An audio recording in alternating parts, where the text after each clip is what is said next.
है आपका Divya Ayurvedic centre BMS में। फ्रेंड्स, हम पढ़ रहे थे षट क्रिया काल। फर्स्ट लेक्चर में हमने षट क्रिया काल क्या होता है ये पढ़ लिया था, और हमने इसके अवस्थाओं में संचय अवस्था को पढ़ लिया था और प्रकोप अवस्था को पढ़ लिया था। ठीक है, बाकी बचे हुए चारों अवस्थाओं को आज हम पढ़ने वाले हैं। तो चलिए शुरू करते हैं। सबसे पहले हम थर्ड अवस्था यानी प्रसर अवस्था को पढ़ने वाले हैं। तो प्रसर अवस्था क्या होता है? Stage of extension of disease. ठीक है, यानी कि इसके अंदर जो दोष हैं वो फैलने लगते हैं बॉडी में। ठीक है, अभी तक क्या हो रहा था? संचय हो रहे थे। पहली अवस्था थी संचय अवस्था, जिसमें दोष संचय हो रहे थे अपने ही प्राकृतिक स्थान पर।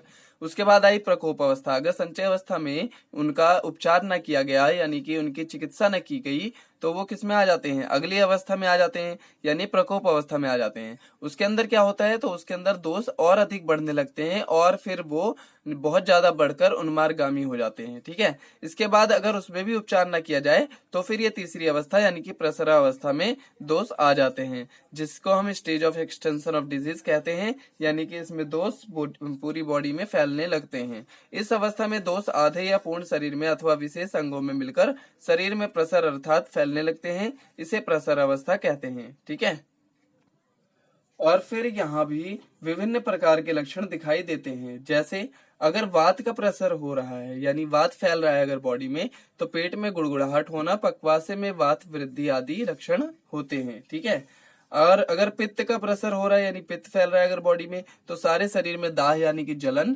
प्यास अधिक लगना, ऐसे लक्षण आते हैं। अगर कफ का प्रसर हो रहा है तो भोजन का न पचना और आलस्य और शरीर में भारीपन, ऐसे लक्षण आते हैं। इसकी चिकित्सा क्या है?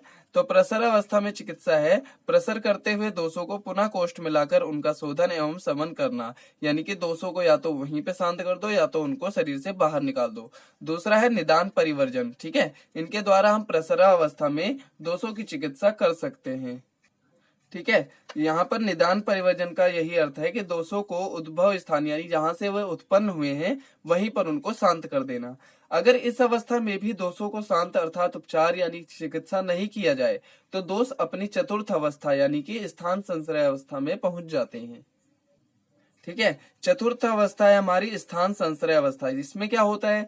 तो प्रसर अवस्था में क्या हो रहा था? दोष फैलने लगे थे बॉडी के अंदर। अब स्थान संश्रय अवस्था में क्या करेंगे? जो इनको ऑर्गन कम बल वाले दिखेंगे, यानी जिनके अंदर कम ताकत होगी या फिर कोई विकृति होगी यानी कोई कमी होगी जिस ऑर्गन के अंदर, उसके अंदर ये स्थान संश्रय कर लेंगे, यानी कि अपना स्थान बना के उसके अंदर रहने लग जाएंगे। ठीक है, और फिर वहां पर विकृतियां उत्पन्न करेंगे। तो दोषों का दूसरों के स्थानों पर जाकर उनका आश्रय लेना ही स्थान संश्रय है। ठीक है, यानी कि दूसरों के स्थानों पर जाकर वह रहने लगते हैं और वहां विकृतियां उत्पन्न करते हैं। प्रसर करते हुए दोषों की गति को ना रोका जाए, यानी कि जब दोष हमारी पूरी बॉडी में फैल ही रहे थे तभी अगर उनका उपचार न किया जाए तो उनका स्थान संश्रय अवश्य होता है। ठीक है, अगर उनका उपचार न किया जाए तो वो क्या करते हैं? स्थान संश्रय करते हैं। एवं जिस स्रोत में विकृति होती है यानी कि जिसके अंदर कोई कमी रहती है या कोई विकृति यानी कि कोई डिजीज रहती है अथवा बल कम होता है, जिसके अंदर बल कम रहेगा जिस ऑर्गन के अंदर, वहां पर वह स्थान संश्रय कर लेते हैं। ठीक है, उसके बाद दोष से समूर्छना, ये क्या होता है? तो ये होता है कि इसके अंदर क्या होता है? दोष उत्पन्न नहीं होते, पूर्ण रूप में व्याधि होती नहीं है, लेकिन वो क्या करने लगते हैं? तैयारी करने लगते हैं, पूर्ण रूप के में व्याधि उत्पन्न करने की तैयारी करने लगते हैं। ठीक है, इसी को दोष से समूर्छना कहते हैं। स्थान संश्रय की अवस्था में रोग उत्पत्ति पूर्ण रूप से नहीं हो पाती। मैंने बताया ना कि रोग की पूर्ण उत्पत्ति नहीं होती, परंतु दोष से समूर्छना का प्रारंभ हो जाता है, यानी कि दोष की उत्पत्ति होनी प्रारंभ हो जाती है। ठीक है, इसीलिए भावी व्याधि को बताने वाले कुछ लक्षण या चिन्ह शरीर में प्रकट हो जाते हैं। ठीक है, तो यहाँ पर क्या हो रहा था? पूर्ण व्याधि तो नहीं हो रही थी लेकिन कुछ व्याधि बनना शुरू हो गई थी। तो इसीलिए इस व्याधि को दिखाने के लिए कुछ पहले ही कुछ ऐसे चिन्ह या लक्षण शरीर में प्रकट होने शुरू हो जाते हैं, जिनको हम पूर्व रूप यानी कि प्रीमोनेटरी सिम्टम्स या फिर साइन कहते हैं। ठीक है, प्री सिम्टम्स जिन्हें हम कहते हैं। इस अवस्था में व्याधि के लक्षण व्यक्त नहीं होते, यानी कि पूर्ण व्याधि के लक्षण नहीं आते, थोड़े बहुत लक्षण आते हैं जिनको हम प्री सिम्टम्स कहते हैं, व्याधि होने से पहले के सिम्टम्स। ठीक है, तो ये था हमारा क्या स्थान संश्रय अवस्था होती क्या है, इसमें दोष कैसे फैलते हैं। इसके बाद देखते हैं इसमें लक्षण क्या आते हैं। तो तो कोष्ठ में अगर स्थान संश्रय होगा तो गुल्म यानी कि मंदाग्नि यानी कि जो डाइजेस्टिव फायर है वो स्लो हो जाएगी। उदर वृद्धि आदि रोगों में पूर्व रूप प्रकट हो जाते हैं। पूर्व रूप यानी कि प्री सिम्टम्स उत्पन्न हो जाते हैं। वस्ती प्रदेश में अगर स्थान संश्रय हो रहा है तो प्रमेह, अस्मरी आदि रोग हो जाते हैं। अगर ग्रीवा के ऊर्ध्व भाग में स्थान संश्रय हो रहा है तो कर्णशूल, अक्षिपाक आदि रोग जो हैं उनके पूर्व रूप यानी कि प्री सिम्टम्स प्रकट हो जाते हैं। त्वचा व मांस आदि, ठीक है, त्वचा व मांस आदि अगर इनमें क्या हो रहा है, दोष का संश्रय हो रहा है, स्थान संश्रय हो रहा है दोषों का, तो त्वक विकार, कुष्ठ, विसर्प आदि जो रोग हैं इनके पूर्व रूप यानी कि प्री सिम्टम्स प्रकट हो जाते हैं। ये था स्थान संश्रय के लक्षण, ठीक है। इसके बाद देखेंगे इसकी चिकित्सा क्या है। तो यहाँ पर इसकी चिकित्सा है निदान परिवर्जन, वही कि जहां से दोष उत्पन्न हो रहे हैं उनका उद्भव स्थान जो है वहीं पर उनको शांत कर देना। और दूसरा है लक्षणात्मक चिकित्सा, यानी जैसे लक्षण आ रहे हैं उसी प्रकार से उनकी चिकित्सा कर देना, ठीक है। तो अगर स्थान संश्रय अवस्था में भी रोगों का चिकित्सा ना की जाए, दोषों की चिकित्सा ना की जाए, तो ये अपनी पंचमी अवस्था यानी कि व्यक्तावस्था में पहुंच जाती है। अब व्यक्तावस्था क्या होती है, ठीक है। तो व्यक्तावस्था क्या होती है, जब व्याधि के लक्षण प्रकट हो जाएं तो वह व्यक्तावस्था कहलाती है। व्यक्ता मतलब व्यक्त हो जाना, ठीक है, यानी कि अभी तक व्याधि के लक्षण व्यक्त नहीं हो रहे थे, ठीक है, यानी कि व्याधि के लक्षण पूरे नहीं आ रहे थे, पूर्व रूप यानी कि प्री सिम्टम्स ही आ रहे थे, लेकिन व्यक्तावस्था में अब पूरे सिम्टम्स आने शुरू हो जाएंगे व्याधि के, ठीक है।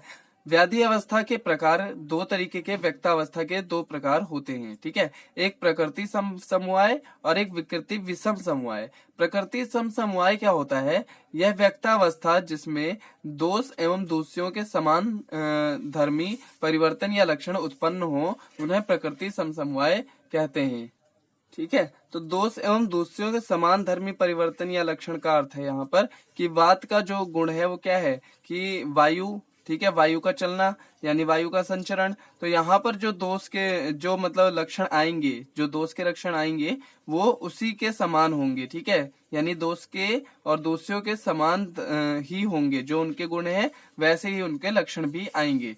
विकृति विषम समवाय में क्या होता है, जिसमें दोष एवं दोषियों के समान धर्मी परिवर्तन एवं लक्षण पैदा न होकर रासायनिक क्रिया आदि द्वारा विभिन्न धर्मी वस्तु एवं लक्षण उत्पन्न होते हैं। तो यहाँ पर क्या होता है कि जो समान परिवर्तन होते हैं या लक्षण होते हैं वो यहाँ पर उत्पन्न ना होकर रासायनिक क्रिया आदि द्वारा विभिन्न धर्मी वस्तु या लक्षण उत्पन्न होते हैं। यानी कि अगर बाहर से मान लो किसी स्नेक ने आप अगर बाइट कर लिया तो क्या होगा, वहां पर रासायनिक क्रिया होगी और कुछ अलग ही वहां पे लक्षण आएंगे, ठीक है। जो बॉडी के अंदर के दोष थे उनके तरह के लक्षण नहीं आएंगे, उनसे अलग लक्षण आएंगे। तो इसी को हम विकृति विषम समवाय कहते हैं। व्यक्तावस्था से पूर्व की अवस्थाओं में उत्पन्न लक्षण दोषों के अनुसार होते हैं, यानी कि व्यक्तावस्था के जो पहले वाले जितने भी अवस्थाएं थी, 4 अवस्थाएं, उनमें जो लक्षण आते थे वो दोषों के समान आते थे, ठीक है। अतः इन्हें दोषों के समान लक्षण न कहकर व्याधि के लक्षण कहा जाता है। किसके अंदर, विकृति विषम समवाय के अंदर। यानी इससे पहले जो लक्षण आते थे वो तो दोषों के समान होते थे, लेकिन जो व्यक्तावस्था में लक्षण आते हैं वो भिन्न लक्षण उत्पन्न हो सकते हैं, अतः इन्हें दोषों के समान लक्षण न कहकर व्याधि के लक्षण कहा जाता है, ठीक है। इसके बाद देखेंगे व्यक्तावस्था के लक्षण मतलब क्या क्या आते हैं, ठीक है। तो रोगानुसार ही लक्षण उत्पन्न होते हैं, जैसा रोग होगा वैसे ही उसके लक्षण आएंगे। इसके बाद चिकित्सा को देखेंगे, इनकी चिकित्सा किस तरीके से करेंगे, तो रोगानुसार यानी रोग के अनुसार ही हम इसकी चिकित्सा करेंगे। समन, शोधन और शल्य, ठीक है, यानी दोषों को या तो उसी जगह पे शांत कर देंगे या तो हम दोषों को शरीर से बाहर निकाल देंगे, ठीक है।